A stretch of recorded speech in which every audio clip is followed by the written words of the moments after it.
When I was still a normal human being, loud clickies like cherry blues were what defined mechanical keyboards in classrooms and office spaces.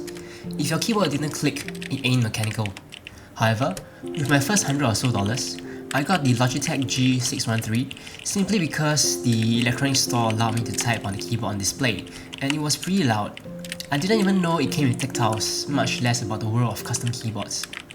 Then, when I got further along into the hobby, with my second and third boards, somewhere around 2019-2020, I realized that I hated, and I mean I hated tactiles. A little bit of a backstory. Returning viewers will know that the keyboard that got me hooked was the FL, equipped with Holy Pandas. So naturally, one of the first tactiles that I got and tried was the Holy Panda. Sounds great, right? Typing on it felt awesome as well. These Holy Pandas made every keyboard poppier. Feedback was also responsive. But as I used it to type my essays, my fingers would get tired. Well, not to the extent of getting aches, but it's still something you can feel. So I thought, well, maybe it's this particular switch. Let's try another one. So I went and got another popular switch, the Boba U40s. These made a deeper sounding signature, and the feedback from these were in some sense more intense. Needless to say, I hated it too. Mind you, these weren't cheap by any means, and shelling out money for 80 to 90 of them cost quite a bit of money. Why not swap out the heavier springs for lighter ones, you say? As I'll explain later, things are not as simple as that, so stay tuned for my engineering class. By this point, I didn't want to waste any more of my time and money to try other tactiles, and went over to the linear gang. Linears were much more straightforward. There's no bumpy sensation in them, and the acoustics from it is not muddled. Tactiles are generally louder and poppier simply because of the extra amount of force needed to overcome the bump. So, if you're like me and get tired on typing, linears might be the way to go. Okay, so why not stay with linears, you ask? Don't get me wrong, linears are great. The acoustics are direct, and there are plenty of cheap linears these days. Most of the new ones even come factory lubed. But there's still something missing. If I were to describe it, it would be like having home-cooked pasta and having pasta at a Michelin star restaurant. You want to treat yourself to a nice meal every once in a while and get a different experience. Maybe it's because the grass is always greener on the other side. So tactiles, in my opinion, are more fun to type on for short spurts. Ironically, the force and feedback you get from typing, although tiring for long hours, make you feel that you did substantial work. If only there was something in the middle of linears and tactiles. Does this keyboard sound good? It's the i165 I built previously, and I had a hard time choosing switches for it. It had a ton of flex cuts, which took away a bit of the volume, and most linears felt hollow and missing an oomph. I settled on the Aqua Kings, but still, it's like a good buttery mashed potato, just without the sauce. I must be getting hungry. All the analogies in my mind are food related. Anywho, I left this keyboard alone for many months, and one day, coincidentally TR from ktechs.store kindly asked me to do a Switch review since they are running a group buy for them. You can ask him, when I first got this Switch, I think my face was like, sure, because my experience with tactiles is terrible so far, mid at best. Then, he made me type on it. Like dude, it totally blew my mind. Like a juicy, fat piece of... Wait, I'm sorry, I need to go get some food.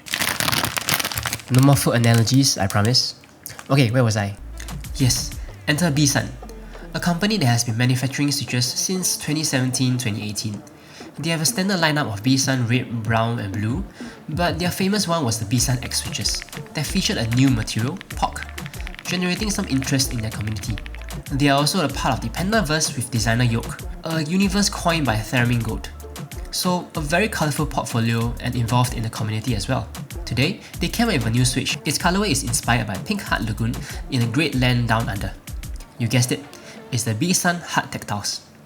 As you have heard earlier, these switches, like most tactiles, are poppy as well, but that's not what blew my mind. Take a look at this. The stem of tactile switches have this bump, unlike linears. You end up bottoming out harder than normal. And let's be real, we are into mechanical switches because we all bottom out. If you don't bottom out, all you have left is the emptiness during keystrokes. Like the emptiness you experience as an... You can't say that! The Holy Panda and Boba U40 stems are very closely similar. The springs are also roughly the same. Makes perfect sense why I dislike them now because they are so similar in their internal design. Moving over to these BSUN Hutt Tactiles, right out of the box, there are two differences in construction. One, the spring weight is a low 49 grams for bottoming out, compared to its 60 plus gram brothers. But just having a low weight spring comes with its problems. Sure, you have an easier time downstroke, but the upstroke will be horribly sluggish because there isn't enough force pushing the stem back up. That's where the Hutt stands out. It has a long spring instead of the standard short ones. Now, why is this important? When it comes to springs, we have to talk about spring constants. A spring constant determines how fast or slow a weight compressing a spring will affect its length. Its formula is K, the constant, equals to force divided by X, the distance travelled. If a spring has a spring constant of 1 kilogram of weight will compress the spring 1 millimeter in length. Therefore, if the spring constant is higher, it means that the weight needed for up and downstroke will be vastly different. If the spring constant is lower, conversely, it means that the weight needed is relatively constant and less varied. Generally speaking, the lower the spring constant, the better typing feeling a switch has, because you will feel really weird if you start off really light and then a mountain of force for key press is needed. So how do you engineer a lower spring constant? Well, by increasing the length of the spring and keeping the forces low. This way, the gradient of the curve and hence force variation is kept minimum. And what do you know? What do we have here?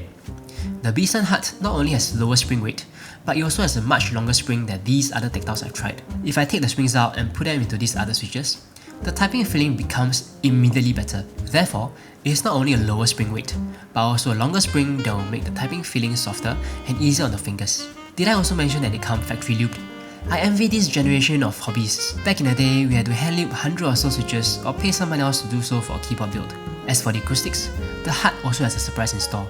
The polycarbonate top and modified nylon bottoms are good, like the alpacas, so nothing special there. But the stem is made from a material called POC, which is also found in their X switches, like I previously mentioned. These make the sound quite a bit thockier, even thockier than the U40s. So we come to the question, who is this switch for? If you have a tactile setup and don't want to shell out extra money for these switches, just do a spring swap or just get new springs for them. Remember, low weight and long. It is also definitely for those tactile lovers who are looking for an easier time on their fingers. Not forgetting linear gang people who want to try out light tactile switches. I have to admit, I'm not super well versed on the many different types of tactiles that are available on the market right now, because I've mostly been a linear gang guy. But at the price of around 60 cents per switch, it is pretty good value, all things considered.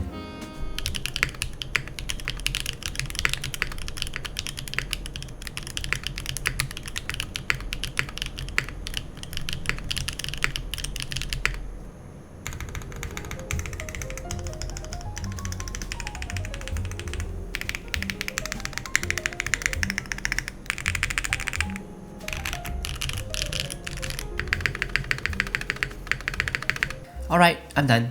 If you like this video, maybe check out the one where I Frankenstein a bunch of switches. That one was really fun too. See ya!